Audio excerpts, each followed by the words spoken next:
समय की बात है।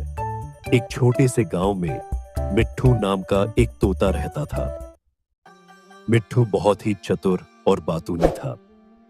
वह हर दिन गांव के बच्चों को पेड़ की डाल पर बैठकर कहानियां सुनाता था। उसकी कहानियां सुनने के लिए बच्चे दूर दूर से आते थे। लेकिन मिट्ठू को एक आदत थी।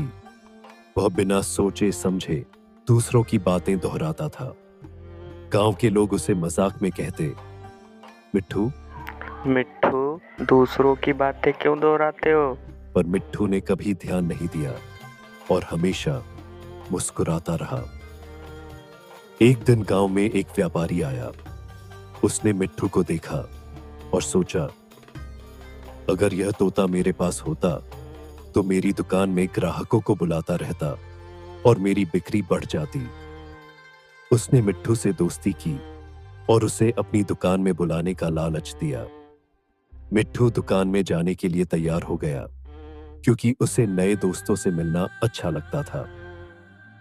मिट्ठू अब व्यापारी की दुकान में बैठकर वही बोलता था जो व्यापारी कहता। सस्ता माल, बढ़िया दाम। और लोग उसकी बात सुनकर दुकान में आते थे। एक दिन व्यापारी ने मिट्ठू से कहा, मिट्ठू, कल से दुकान पर ध्यान रखना, मैं शहर जा रहा हूँ। व्यापारी के जाने के बाद एक चोर दुकान में चोरी करने के लिए आया।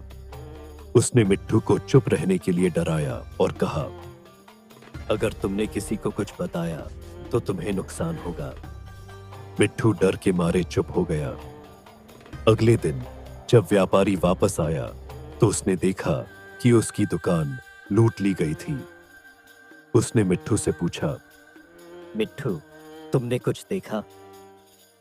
लेकिन मिट्ठू डर के कारण कुछ नहीं बोल पाया। व्यापारी को बहुत गुस्सा आया और उसने मिट्ठू को डांटा। मिट्ठू ने पहली बार समझा कि बिना सोचे समझे सबकी बातें दोहराने का क्या परिणाम हो सकता है। उसने सोच लिया कि अब वह केवल वही कहेगा जो सही हो और जो उसे लगे कि किसी की मदद कर सकता है।